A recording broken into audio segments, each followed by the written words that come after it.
What's up, everybody? Welcome to the Hook and Bridge podcast, episode number 29. Taylor was unable to make it today, so it's just me and Lindsay, and we have an incredible guest with us today. Um, please introduce Mike Finoia, stand-up comedian from the East Coast. Mike, how you doing today, man? I'm doing great, guys. It's good to be here with you. I'm honored and excited. It's gonna be a lot of fun.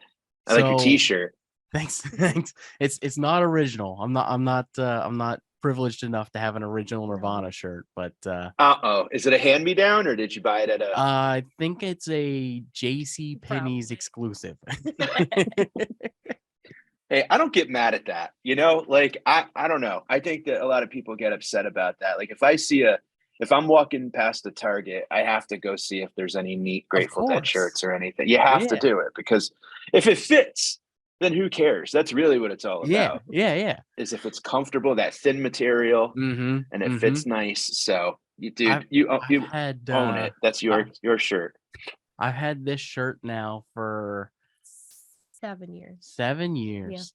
And it's the most consistently worn shirt on this show. So Oh, that's awesome.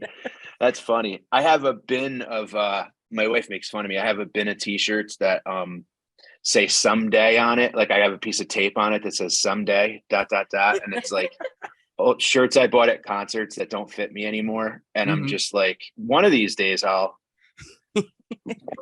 finally lose that 40 pounds I need to lose or whatever. But they're just gonna stay in there, I think. Every now and then I take them out and kind of just look at them. And Yeah, yeah. It's all t-shirts are about the cool. memory, man. I kind of collect them. I love t-shirts. So a little fun fact, you were actually my first ever stand-up comedy in-person experience. No kidding. Yeah, I've Wow. been a diehard comedy fan since I can remember. I think I started listening to Jerry Lewis when I was 12. Wow. Yeah, and when I turned, what was it, 19, you took me to the Impractical Jokers? No. 19 through 21-ish, Somewhere somewhere around around there. in there. So she got me tickets Really? to see the Impractical Jokers in Pittsburgh, and you opened that show, and Oh, it, wow. it was so good. You were fantastic, and I was so excited. I was like, oh, this is great. And then they Oh, came out man. and did their stories, and I was like, that is not the show I was expecting. I wasn't upset, but I was expecting more of what you were doing. um, yeah, Yeah, so wow, that's awesome, man. Thank you. And that's so neat that you were there.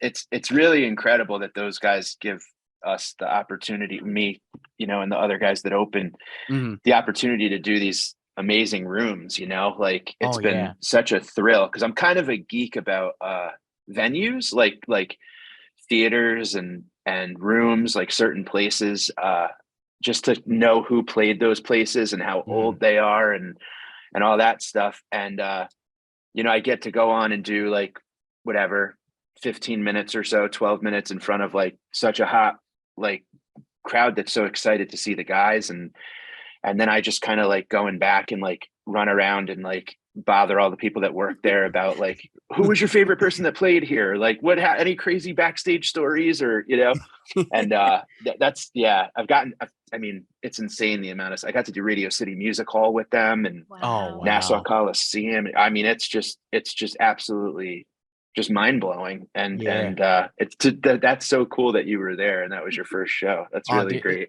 it was awesome. I'll never forget it. I was like, ever since that day, I've seen you, and then I saw Big J Okerson once in Cleveland, um, and then just some open mics down here in Virginia, because where I'm from in Ohio, it's like a 2-hour drive to the closest comedy venue. Wow. Yeah, Yeah. so unless it's That's somebody that's going to a stadium, I'm not gonna go. well, it's funny. The good thing now too with comedy is that comedians are getting very creative with Mhm. creating their own venues to perform and stuff like that. A lot of breweries are doing stand up now. A lot of like little smaller, not your conventional comedy club rooms, you know? And Right. it's kind of neat. It gives people the opportunity because when you're doing stand up, you kind of have to, once you get the taste, you're kind of like, I'll perform at like a, you know, laundromat if I have to, you know what I Yeah, mean? yeah. Like it doesn't matter. So it's good that nowadays everybody's kind of doing what they can to get up Right. and perform when they can. But yeah, we'll have to, someone has to build a club. Maybe that's, you know, maybe you Yeah. can build the Hook and Bridge Comedy Club, Um, you know? so speaking of the venue thing, man, like what is that was one of my questions. All these venues that you guys go to, you kind of tapped into it. Like what were some of the crazy names? Like you've shared the stage of so many incredible performances out of all of the places you've performed. What venue really stuck out as like I can't believe that I am on this stage where such and such is played, and I remember watching this concert on VH1 or MTV. So Yeah. anything like that? Uh, well, yeah. A couple stick out for sure. One New Year's Eve, I think it was 2017 or 18. I can't remember which, but I opened up for the guys at Nassau Coliseum.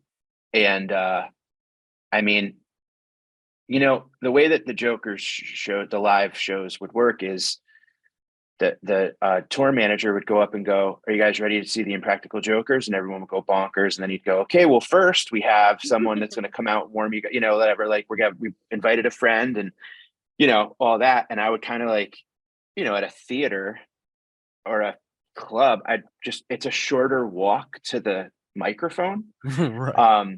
And he goes like, you know, "Let's hear for Mike Finoia." And I come out and like there's claps, but it's like so distant. And then I get out on stage and it's like I'm like a 40-yard jog from the microphone. I gotta kind of like hurry up and get there. And you know, I get out there and I'm like out of breath almost. And I just look up and it's like Billy Joel banners and like Islander. Yeah. It's all this crazy big stuff, you know. It's the first time I've ever done like it's like what do you call that? A stadium? I don't know. No, not a stadium, an arena, Arena. Yeah. hockey An arena. arena. Yeah. And I mean, I was just like, there were fans, like wind blowing you know, on the stage, and like all I could hear was that, and I was like performing, but I was going way too fast. And my wife was like standing in the front, like right in the front, and she's going, slow down, like that. So I finally, because you gotta let the joke go to the back Right. and then Right. let the laughter come back. So it's like a whole different thing with timing, you know? Um, but I've seen Fish there.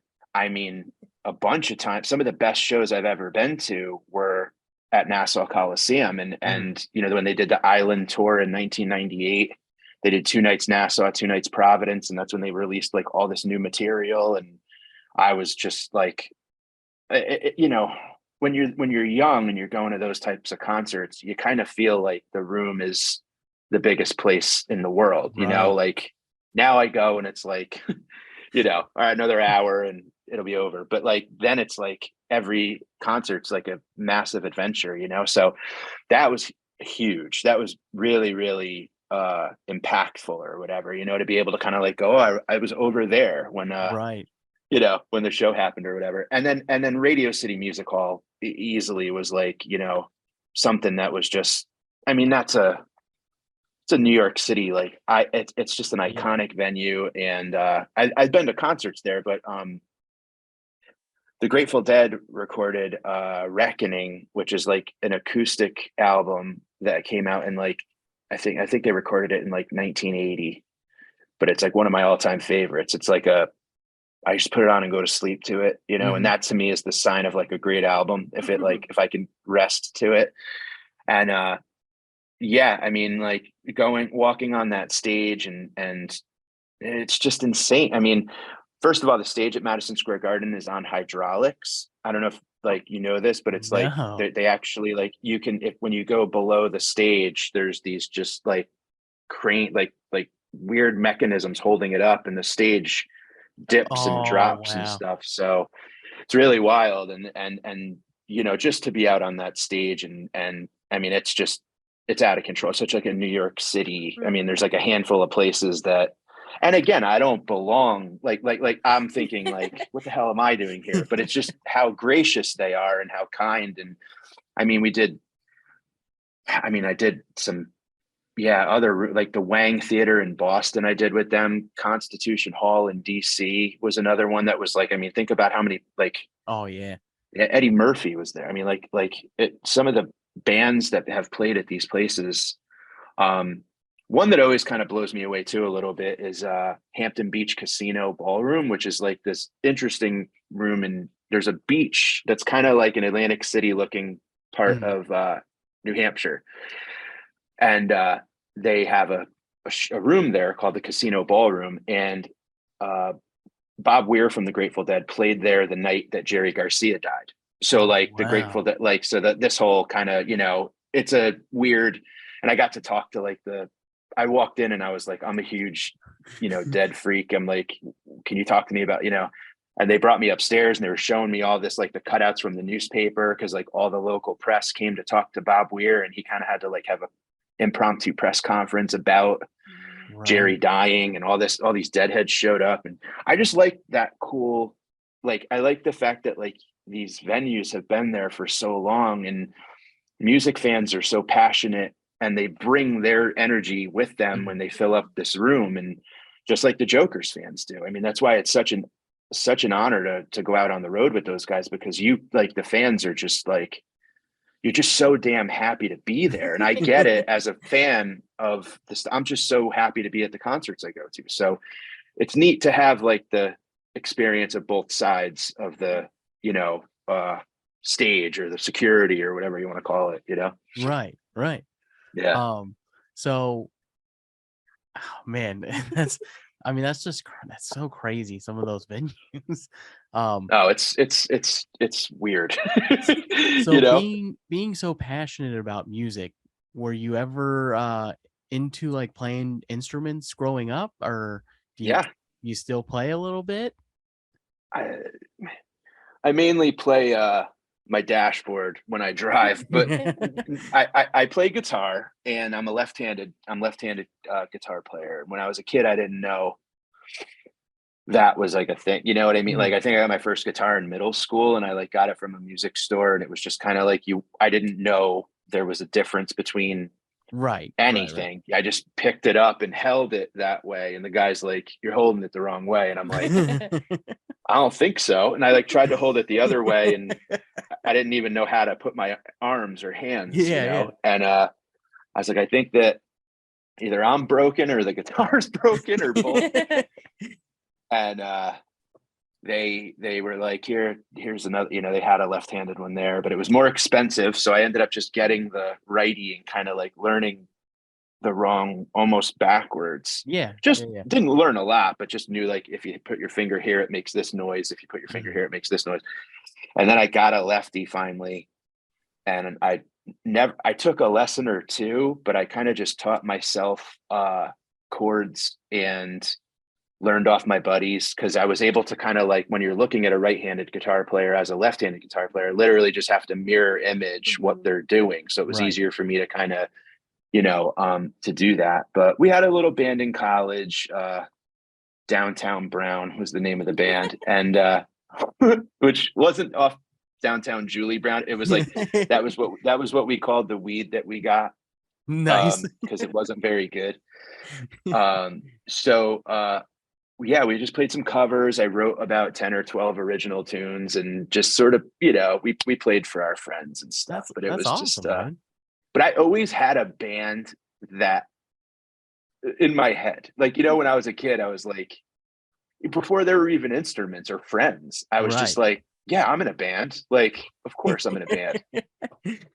And everyone was like, when's the band playing? And I'm like, well, we're, you know, working on it and whatever. My uncles would like laugh at me and stuff. I'm like, yeah, we're working out the set list right now. But that's crazy, I love to toy around with it, but I don't know how to read music. So I kind of would get like once I hit that point of it, I was like, Mm. yeah, I don't know, I'm done. Yeah. Now, since you learned the chords and everything, you tinker around. You got married, obviously. Yeah.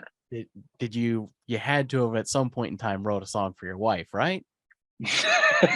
She would laugh at Every me if I man. did that.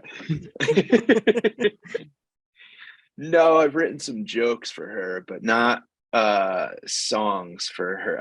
I've toyed around, goofed around, playing Mhm. like a easy reggae kind of thing or whatever, and just making up silly lyrics to piss her off. But no, nothing just kind of explaining what she's doing while I'm playing Yeah. or whatever. But we've always had dogs, and our dogs have tended to not love the guitar. They feel Ours like too. isn't that weird? It's like, Yeah. what is it about you would think that, I don't know, their ears are so sensitive. You would think that maybe, I just think that's, oh God, I'm an awful guitar player in the dog world. In the animal kingdom, I suck. But yeah, we toy around a bit. I more kind of try to like to learn. It's a nice relaxing thing to like just settle in and try to learn a song, Mhm. just for the heck of it, just for the fun. And I try to learn songs that she likes, and Oh, then there I'll you go. Yeah. try to play it without singing it to see if she could recognize it. And that's when I know, like, oh, okay, this one's okay. Because she'll call me out right away. She'll be like, that stinks. That's why I Um, like her. so as far as, because I didn't know that you had wrote songs as well. I'm a songwriter as well, musician, and I've never wrote a joke in my life. I've several times told her that I'd like to give a open mic a chance one day. Um, and I'll pitch her like just funny ideas in my head, and she's They're like, all "That's dad so dumb." jokes. They're all dad jokes. We have no children, so it's like you can't tell those yet. Not funny. So, um, do you feel that writing jokes compared to when you did write those songs, like, is the process way different? God, it's funny to even like, I'm not a song writer by any stretch of the imagination. I mean, I was like, in all honesty, it was like, God, I wrote a song in college about our dog that we had in college. I wrote a song about Jerry Garcia. Like, it was kind of, it was silly, goofy stuff. Yeah, And yeah. I never, I and then jokes are kind of like, I have a hard time like even trying to comprehend the way that every so often I kind of am blown away that people are able to like concoct this like verse or sentence or thought that elicits an emotion from people. Mm-hmm. Do you know what I mean? Like, Oh yeah. I think it's so amazing that like humans can achieve that level of communication, and the song stuff. I think I'm like a huge Bob Dylan. I love Bob Dylan, and I like songwritery type songs. Like, when it comes to songwriting, like, everybody makes fun of Fish for the, like, they say some of the lyrics are, I think it's fantastic, but the thing that writing a joke, it's like you want to get to like the funny as fast as possible, Mm-hmm. just like bang bang bang, like trim all the fat. Right. Where I think that a song, you could kind of like get more like lost in it a little Yeah. bit, Yeah, so. you're But taking I like would a never in a journey. million years, yeah, I would never in a million years consider myself to be a songwriter of any. I mean, it was just like such a fun, goofy time that, like, we Well, just did it for it's the hell of it. interesting. So I'm a diehard Bonfire fan, and Big J several times has made me start rethinking when I go to write songs, because one day they were just talking about how goofy writing a song is, and like how I'm sure We've I had think that, yeah, you've we've heard had that it. talk many Yeah. times, yeah. So, it's one of those things where when I do try to sit down and write, I'm like, oh, they're so right. This is the lamest thing to sit and do. But don't, But I mean, those songs get written for a yeah. reason, Oh man. yeah, yeah. I mean, there's a, you know, there's a saying that's like, there's an ass for every seat. That's right. You know what I mean? So it's like, provide the seat and someone will sit in it, probably. Yeah. But yeah, that's cool. I'd actually like to ask you that. Like, so when you first started to write songs, was it like, what was that process like for you? Was there any was it particularly like freeing, or were you self-conscious about it? Or I was super self-conscious. I didn't share them with anybody until I was far into adulthood. But it was one of those, it was very freeing. But it's one of those things where I'm sure you guys do the same thing. You get that thought in your head and you're like, I have to write this down because the words are hitting me in a way that I know they're going to hit somebody else. And then you re-look at that sentence later down the road and you're like, okay, let me put a melody to it. Let me, trim some of that fat. Maybe it's a little too wordy. Maybe it doesn't go with the beat. Let's adjust some of the cadence. And then you build around that, just that open thought. But I know a lot of producers and guys that will literally just take a subject matter and write a song in 15 minutes around it. And those are the isn't same it people that amazing? can just write jokes that are like, all right, I got the punchline, I'll just work around, and then boom, we're good to go. It's amazing to see. Like, I watched that Beatles that Get Back, that Beatles thing that came out on Disney, and it's just like watching Paul McCartney just sit there and like literally just chop away at the, just, and Get Back just appears, and it's like, are you kidding me? Like, that's how it's done? Like, are you serious? And then you hear stories about them. They would have like 20 albums worth of like, songs just in the can. And it's like, I guess there's that certain point where I honestly kind of feel like once you get out of your own way and you realize that it's like, everything's not going to be, perfect. You just kind of do it and then let it.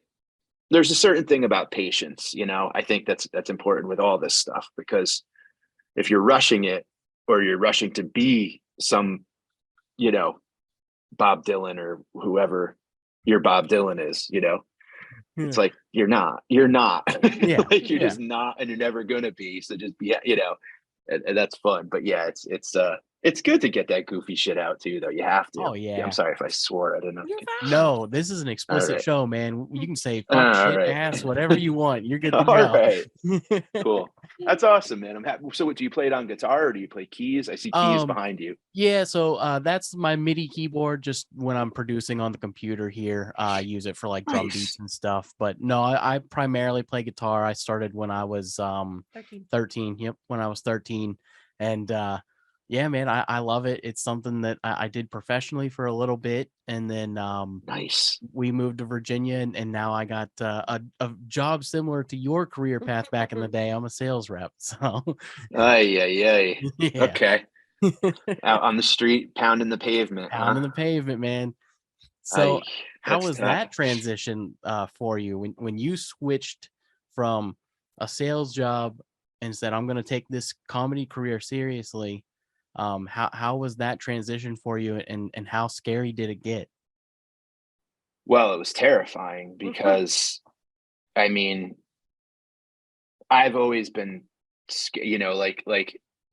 you're always afraid that like you have to have like 3 or 4 backup plans, or like irons in the fire or whatever. And I kind of didn't even know that like you could do comedy. Like, I didn't know how that worked. Like, there was no, I don't know, like, where do comedians come from? Like, how does that, you don't take a class in it, or like at college, like major in humor, or whatever. But so I just kind of fell into the sales thing because I needed money. I needed to work, and someone was like, you'd be really good at sales. And I'm like, ugh, no way.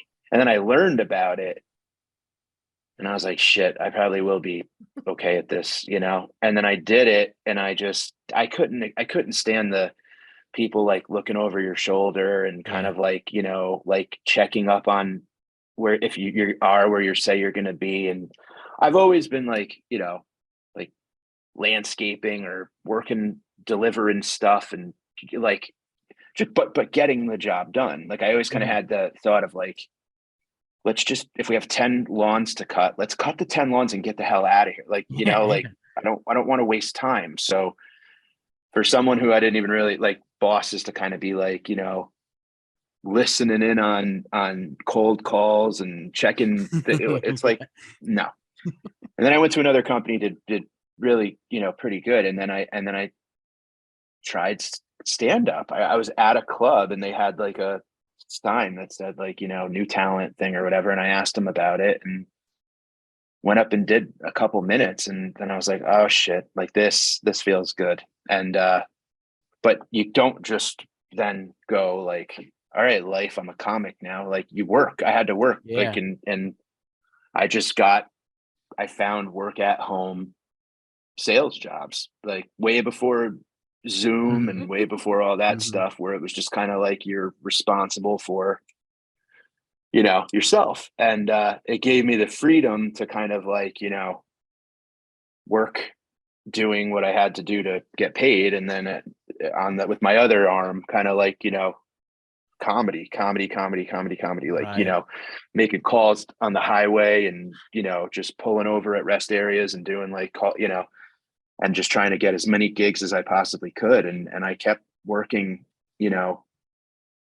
well into and then once I started working with the Jokers, I kind of was able to, put that away. But yeah, I don't, I mean, I don't think anybody's ego should get in the way of their, quality of life, Like, I don't think like a lot of times it's like, oh, when did you start doing comedy full time? And it's like doing comedy full time is great, but also like having money is great too. So it's kind of like, it's not like everyone's path isn't the same. So it's interesting to kind of, like you got to do what you got to do sometimes. And I don't think there's anything wrong with that at all. So yeah, sales is tough. How are you feeling about it? I mean, so it's all I've done other than music. I do Gives you freedom, find it, right? Yeah. I do feel it's very interesting that typically performers or people who show aspirations of performing get drawn into the sales world, and they suck the life right out of you. You have the personality Well, of it, though. You're a bullshitter. That's what it is. there you go. See, that's the truth right there. And what's interesting is like, I just loved how you like work your ass off to get a quota accomplished 1 month and you hit it or you exceed it and you're the king of the office and then go to lunch, go do whatever. And then the next month you have an awful month and they're like, yeah, we're going to be making cuts soon. So you better step it up. And it's kind of like, oh, so if you have any type of like self-criticism, it's also an amazing gig because you're never, like it's only how good you did that month. Yep. I live on a 30-day life cycle. Every 30 days, my life starts back over. It's brutal, isn't it? And it's just, I think that as long as you were able to, I early on, I met with I had like kind of like you get paired up with like a veteran sales guy or whatever. And I went on the road with him and he was like, the only thing that matters is if they like you and they trust you, then they'll do business with you. He goes, that's really it. He goes, don't tell them you're going to do a bunch of stuff and not do it. Don't. And this guy was great because like the managers and everybody like corporate would be sending all that kind of like rah bullshit. And he just would not even go to those meetings, but they couldn't say anything to him because he was killing it. So he would just go do these things. And he literally would sit down in front of a client and go, okay, listen, so I make commission off of you. And we have X, Y, and Z that we can offer you. I don't want you to sign up for something that you don't need, because if you do, then I'm going to get the commission taken back. And he was just so transparent about the entire process that it like disarmed people. And I was like, holy shit, this guy's like, but he was never, it was awesome because he was consistently honest with them. And it was just like, he didn't have to like remember something he promised or give away a bunch of free stuff. He's just like, this is the cost. This is what, and he did great. And his retention stuff was great. And so that's something I always kind of like remembered, like he just totally went against the grain and just was honest and said like, this is me. This is why I'm doing this. And, if you need it, I hope you get it from me. Yeah. It was cool. It was nice to see because it's a refreshing approach. instead of going, let's circle back and deep dive and all these fake words that just mean I don't know. Yeah. That's something that I have learned.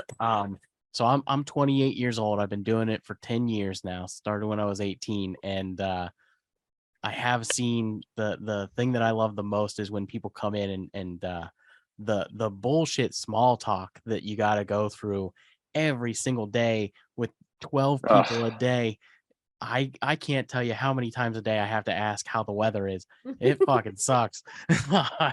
That's It's the the worst, one thing isn't that it? gets Yeah. to be the worst.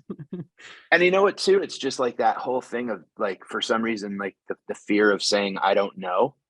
Yeah. Like a lot of people, like if a client or if like a customer potential, whatever, asked me something about like, you know, whatever, something that we did with the something that we sold or some minute detail or whatever, and I didn't know, I was just like, I don't know, but I could find you the answer. Yeah. And then we would get someone who knew the answer, and it worked. Mm-hmm. You know, but just that pressure of, man, like, you know, if someone wasn't doing well, or if the company wanted more, that just the pressure that came down from the top, it was just like, oh my God, Right. I can't take it, you know. And then no wonder people burn out, you know. But keep it fun, keep it you know, and then it's I get to do this on the side, man. You know what I mean? Hell yeah, dude. That's the blessing, is I get to still do what I love on the side. And yeah. So what was your first like concert that you remember going to? Bon Jovi and Skid Row. Man, what a show. New Haven Coliseum, I think like 1986 or 7. That's what I remember going to. I think my dad brought me to see the Who or something when I was like real super young, but I don't remember that. But it was Jovi. Yeah. And I remember I was a huge Bon Jovi freak back then.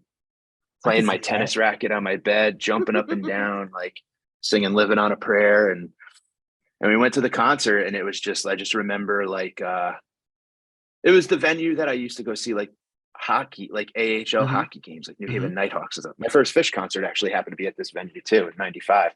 But yeah, it was pretty loud, and it was I remember I had my aunt like ripped up some tissues, and I like balled them up and put them in my ears because it was so loud. So loud, yeah. And I was short I was standing on the seat, you know, and everyone was just going bananas. And I just remember hair, just tons and tons of high hair.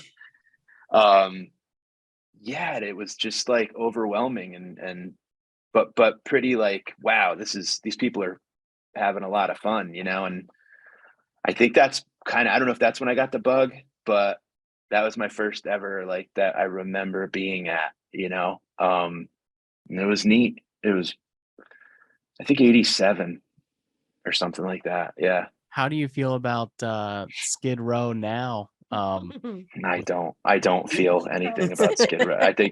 In fact, I don't even know if they like, maybe we were there for a song or something, but I was so young, dude. I mean, I remember Bon Jovi, and I think I can remember some of Skid Row, like the high pitched kind of Sebastian Bach, like, you know. But yeah, no actual. I think that may have been the last time I ever listened to it. Well, they just threw him out of the band this year. Oh, really? Yeah. Sebastian Bach's no longer in Skid Row. Wasn't he doing like Broadway stuff, like Beauty and the Beast? He was doing some Broadway work, and then he just kind of went haywire and started saying some crazy shit online, and then the rest of the band was like, yeah, we gotta separate ourselves from this situation. He was doing some reality TV too. He was all over what was that, Cameo? We found a bunch of his cameos recently. So yeah, fun. He's a wreck. 18 in Life was a good yeah. It is a great song. You can't deny that song, man. Speaking of songs, I remember the video. All right. So we have this amazing game that we made up. It's called Take It or Leave It. I'm gonna go through some quick shuffle on my tunes, and then what you say is, if you like the song, you take it. If you don't like it, you leave it, and then just give your opinion on your reasoning behind that. All right. So the first one up here is going to be the song "Better Off" by Theory of a Dead Man.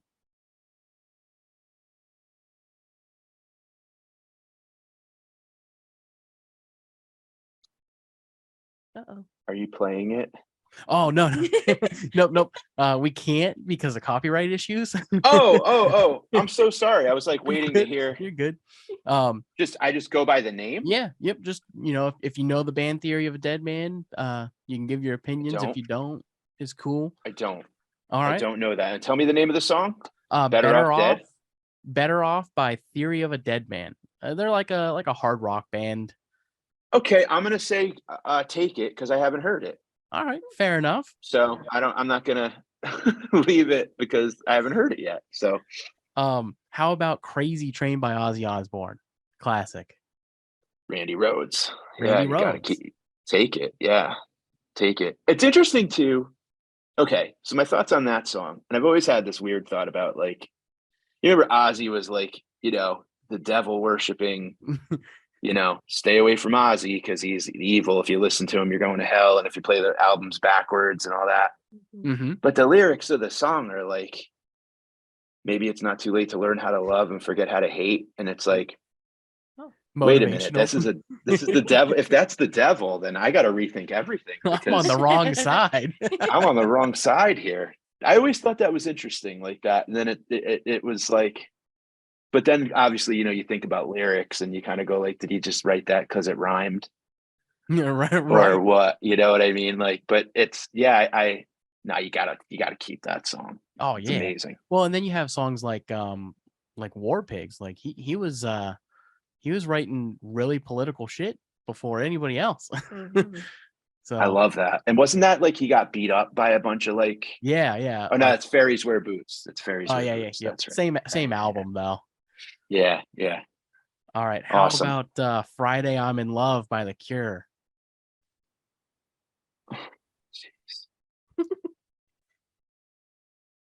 I keep it because it's in here. Like when you say it, it might be a load bearing memory. So I don't want to say leave it. I might. Yeah, no, that's keep it. I'm gonna probably like. I think with music, it's like a lot of just keep it because if it means something to you, great. You know what I mean? Yeah, but you stumble across some and you land on a song that you just really hate. And I'll tell you what, we had Ralph Sutton on here and he let Weezer have it. He was not for Weezer. How about the song funny. Blind by Korn? Well, my boy Jay loves Korn, so we'll say keep it. There you go. He brought me to see them and we got to meet Ray, the drummer. Really? And yeah, what a super cool guy he was. And I remember that we were talking to him about the way that like he plays his drums, like he kind of like sits over the drums and kind of like plays like I commented on that because I'm fascinated by drums. Like I'm really like, I think if I could play an instrument, it would be like if I could just, there's something about doing like each hand and each foot is doing something different that just blows me away. Like I don't know how the hell that's, and then add in like a Levon Helm or someone who like sings and play. It's like you got to be freaking kidding me. Like you're from another planet. I don't know how drummers can sing and play. It's insane. And some of them are like, I was watching. Crazy. Yeah. I like, know, and they're singing. Shannon Larkin from Godsmack. Yeah, he's like. I love watching drummers. I think it's just amazing. And if I'm like, when I went to see them, I'm not like the biggest Korn fan, but like I knew Jay was as into them as like, I'm into like he loves them and he knew all of them. So I watched and I always kind of like focus on the drums and I noticed him playing kind of like down, like he was almost like hanging over the kit playing down. And I mentioned that to him and he was like, do you play drums? And I'm like, no. And he's like, oh, it's a pretty interesting observation. He's like, and he explained why. I don't remember why, but yeah, I think that they were powerful to see live for sure. Like you could see why people really love them. Yeah, I definitely want to see Korn. I haven't seen Korn yet live. But I recently just started teaching somebody to play drums, and started digging a little deeper into like the drum theory, and like even down to like the stick positioning. Like they have like different stick positions and set like Amazing. radiuses. It's crazy. It really Absolutely is crazy. nuts. Oh, a band, like if you don't like a band, or let's say they're like a 6, but they've got like an out of control drummer, like Oh it'll yeah. turn to an 8. Yeah. Like I love watching. I'm fascinated by drums. Yeah. I mean that's a great conversation too. Like there's a lot of bands where you can take a band that's really, like you said, like a 6, and if you have like a legendary guitar player or a legendary singer, it really can turn that entire band around. 100%. Yeah, Yeah. no, I agree. Like I'd have to say, and music geeks will kind of, we do this sometimes where it's like, who's your favorite guy? Like, who's your favorite Yeah. member or whatever. I mean, Dave Grohl was easily my favorite member of Nirvana. I mean, Yeah. like, I loved Kurt Cobain because he was a lefty, and Mhm. because I tried to like grow my hair like him when I had that honor. But man, Mhm. just Grohl was just bonkers. And then like when he took the front of Foo Fighters and Taylor started playing drums, I was like, boy, if Grohl likes him, then Mhm. he must be like amazing too, which almost made me like, that was like my like reason to give them a shot. You know what I mean? And you got to sometimes, I think, trust the musicians that you love. Like I love Jack White. I Yeah. love Jack White. So kind of like anybody he picks to be in a band, I have to be like, all right, this is totally worth, giving it a shot. So I think that's like an important thing too, Yeah. and when people are in weird bands, you're kind of like, I don't know if I trust this, but Or you're when right. I like mean, that is an interesting. when labels try to like force people into bands, make those super groups, and you're like, this doesn't work. Yeah, yeah, Whatever that Ted totally. Nugent one was there, they had like one like EP that Was it came Damn out. Yankees? Was it? I think you're right. I think it is Damn Yeah, Yankees. Oh, I remember that. that Yeah. was rough. That's amazing. Cool. How about First Date by Blink 182? All right. I think you got me with Leave It. Yeah, see, I knew I'd come across one. I don't think man, and it's just, that's like a genre that I missed. Mm-hmm. That mall pop punk. Yeah, I don't know. beach rock. I was kind of already one regret I have with like being heavily into like diving, like tying bricks to my ankles and diving to the deep end of like fish and the stuff that I like, Tool, and like it just encompassed me. Like I didn't give a shit about anything else because I was seeing concerts constantly. I was in my lane and I kind of just stayed there and everything else sucked. And then I got to go back and kind of be like, Yeah. oh, that I missed that. That was pretty cool. Like there's a lot of stuff I wish I kind of got to see that aren't around, they Mm. can't see them anymore or whatever. But yeah, that era was something I just kind of, I don't know. I missed it. So I'm going to skip it. I We'll mean, delete that one from. I grew up with Blink because I'm pretty I get young, it. so um, Sure. but I will say there are bands even now that come out and same thing. Like I don't get it. I missed that moment in life. And some of the older stuff too. Like I pride myself of being somebody that really loves old classic music, but pretty much anything from the 50s, you could just get it the fuck out of here. Like I don't give a shit about Elvis or anything Yeah, else from yeah, that yeah. era. You know, and I understand you're like, you have a, like a reverence towards that, some stuff, because you grew up with it. I mean, like I grew up in high school. It was like that alternative, Hmm. like that post grunge kind of like, Bush and Yeah. Better Than Ezra and Yeah. like, Yep. Space Hog and Toadies and all that stuff. And it was like where you could go see like 20 bands for like Yeah. $20 at like, Yeah. they'd have like the local radio station festival, and it was like all those bands. And at the time I was like, this shit's kind of bogus and, whatever, it's manufactured and it's so like, processed. And now I listen to it with such like a Oh, those nostalgic days of, Yeah. driving around in my first car, and cigarettes were $4, and all like that kind of like nostalgia crap. So it's cool to have it. So I Oh almost yeah. want to take it back so you can keep your Blink for your own like Well, nostalgia. I'll But tell you what, yeah, man. I want nothing to do with it. We just had Todd Pipes on from Deep Blue Something, and I'll tell Oh, you what, okay. man, Wow. what an incredible guy. He's a Yeah. college professor now, and like Nice. yeah, I found out that the song Breakfast at Tiffany's, he wrote intentionally not rhyming any of the words to see if the audience would catch on and see if he could create a hit song that just didn't rhyme because it hadn't been done at the time. And like Nice. he's a He did really it. fascinating guy, man. That song is like one of those ones that like is just it's imprinted. Yeah. Like it's Yeah, just like yeah. when you hear it. You ever think about what you'd accomplish if all of the songs that you've had roaming around in your head just fell out of your ear and you actually had some free that's like free terabytes up there to learn something new? All the I'm just time. singing that. I'm going to be singing that song's in Mhm. there now. Yeah. I'm already like I can feel the wheel. Yeah, Like my jukebox in here is putting on that song, and it'll be there till Christmas probably. you'll go to get on stage tomorrow and you'll be like, and I said, what about Well, that's the one thing we got. um Shit. Great. Thanks. yeah, no. I appreciate it. He does it to me constantly. It's terrible. That's a catchy one for sure. Some water. No, I'm good. All right, let's see here. How about some Everclear? Here we go. Father of Mine, Everclear. Keep. Yeah, I'm a diehard Hell Everclear yeah.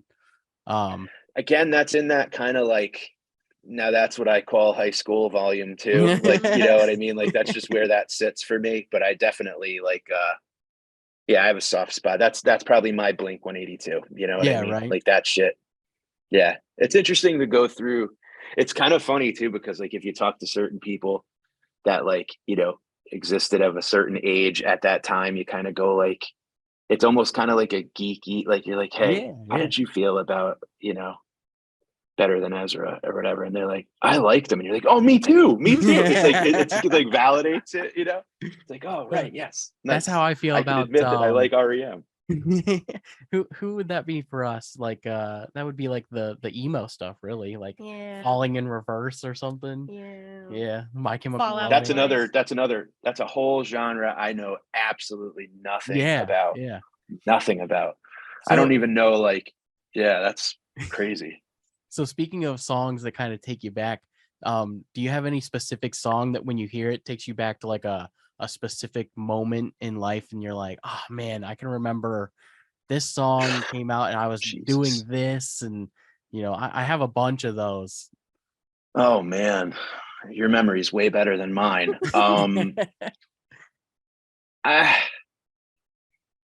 I mean, I think I hear songs and it reminds me more of like a period in my life. I can't remember specific. Like, I mean, I probably could if I had enough time to like think about it, but I really, a song will remind me of, like, we used to listen to a ton of Rage. I remember like a summer football camp.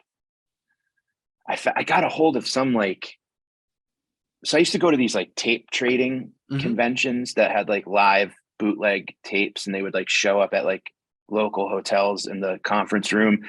And it was like going to get like Pokemon cards or baseball cards or whatever, but like all these tape geeks would like set up, and they had like, and I would go get like live Fish tapes and live Dead tapes and stuff like that. And I remember this guy was like, do you like Rage Against the Machine? And I was like, yeah. And he said, I got a recording of it was like a live recording of one of their shows, and I got it. And man, it was like the quality was super crisp, and like the really just the energy of the live show. And like Zach was doing a whole bunch of like other lyrics, like that's on Wake Up.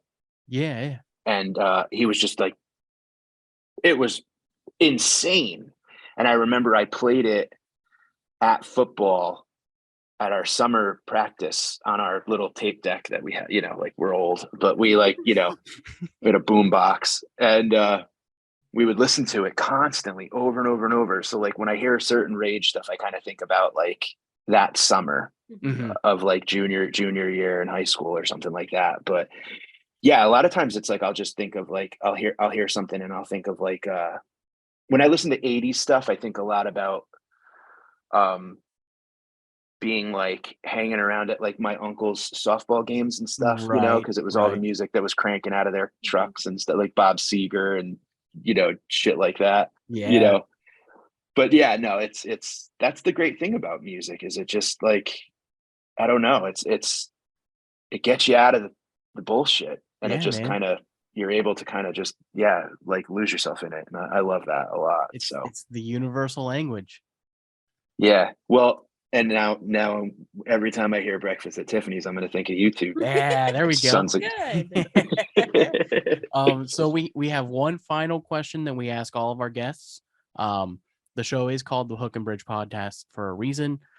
Myself, I consider myself the hook of the show. I'm the entertainer. I'm the one that brings everybody in. My little sister, who's not here, she's the bridge of the show, a little more intricate, a little more on the back end of kind of keeping it, you know, fluent, chiming in and a vital part to the composition, right? So we ask everybody, what is more important to you? Usually, because we have musicians, what's more important when producing or writing? But with you, what is more important for you just listening to a song? Do you like a hook, like a solid hook, or a great bridge in a song?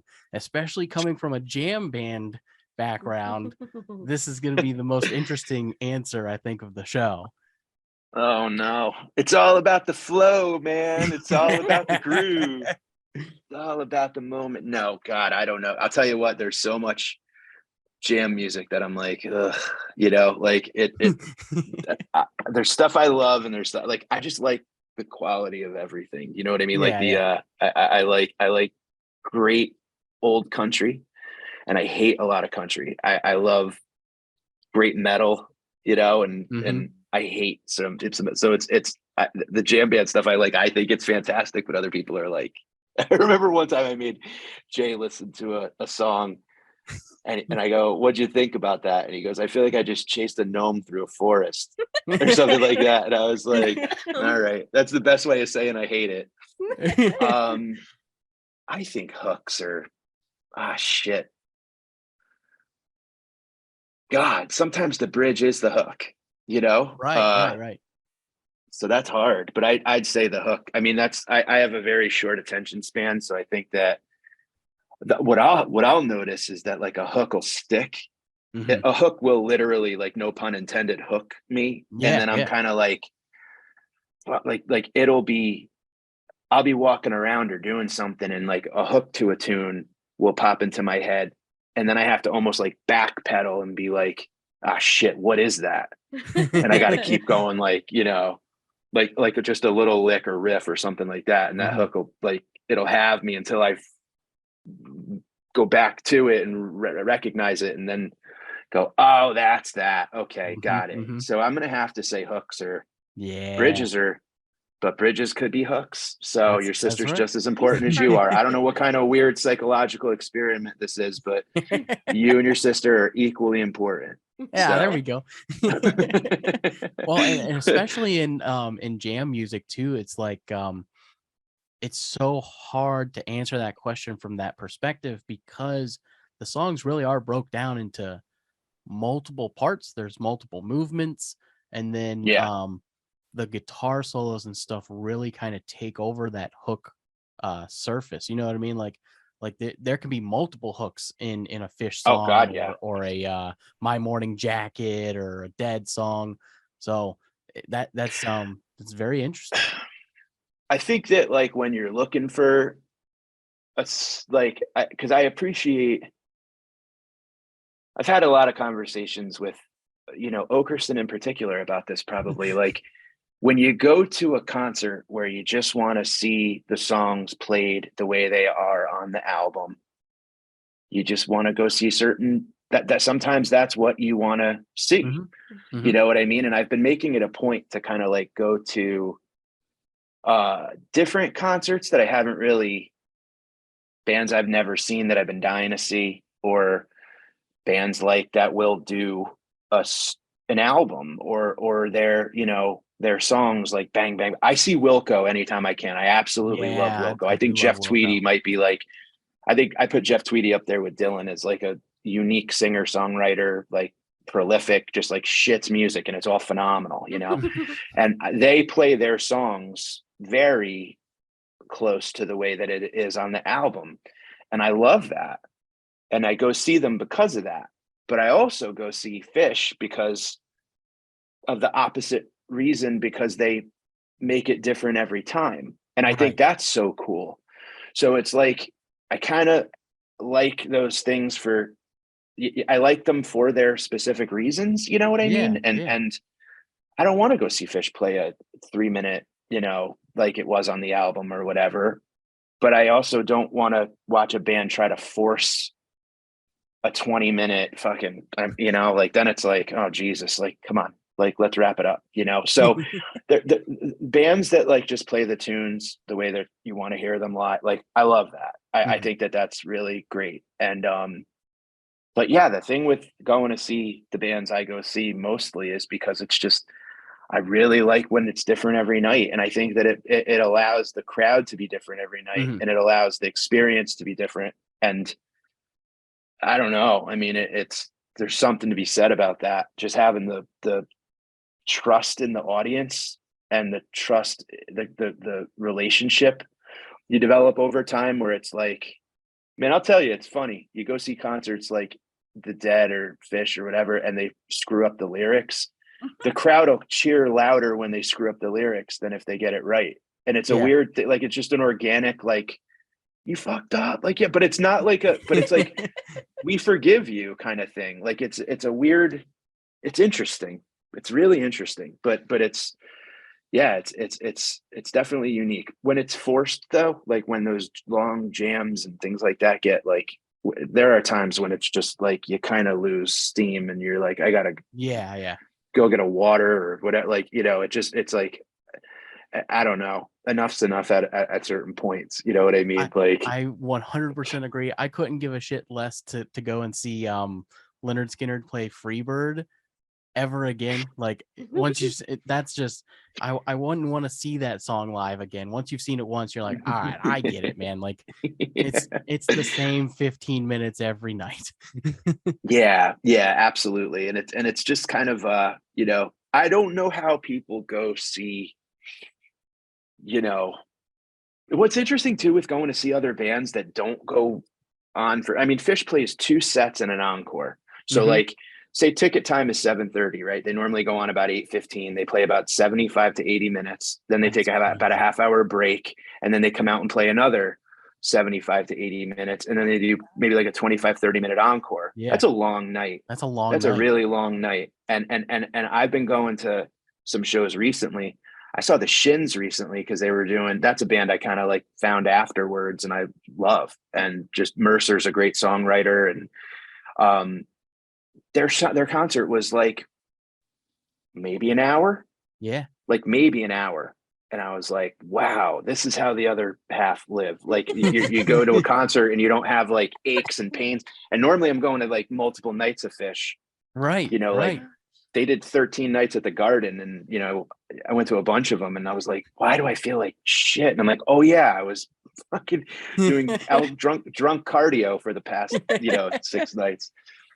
So, but yeah, it's all of them are fun for different things. I love to go see like quiet, like concerts at times too. And I just saw Jonathan Richman, the guy from the Modern Lovers. I don't know if you're familiar with them, but I mean, just he's like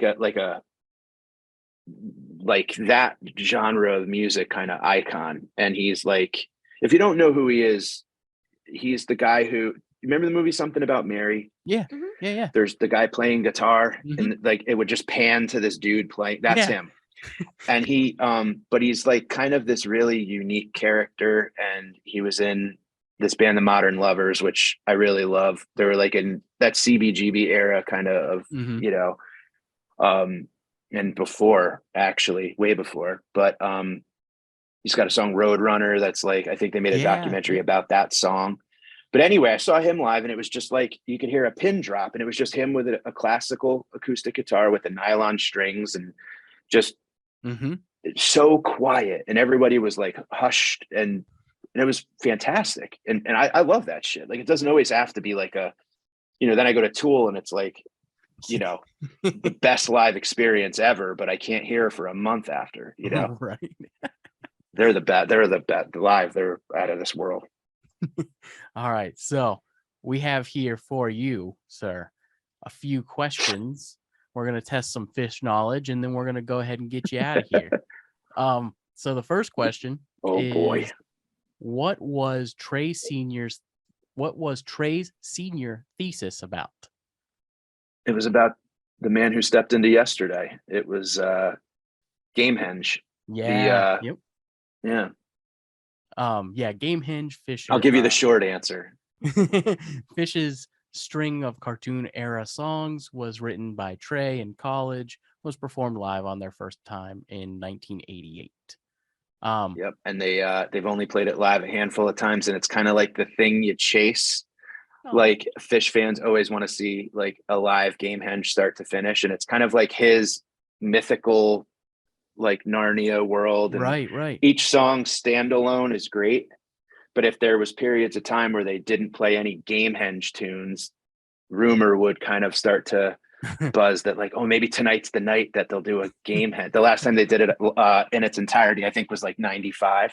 Wow. So yeah, I never saw it, but it's okay. We can't win it all. What brass instrument did Fishman occasionally play on stage in the early stages of Phish? Brass instrument. Was trombone? It was trombone. Every once in a while, in the real early days, Fishman would bust out the trombone when he assumed one of his numerous alter egos. All right. And then the last one here. What year did Page play with the band? First play with the band. I can't read, just in case you wanted to know. Whoa, this one might get me. Well, I mean, 1983, they became a band, but I don't know if that was when Page was it 8.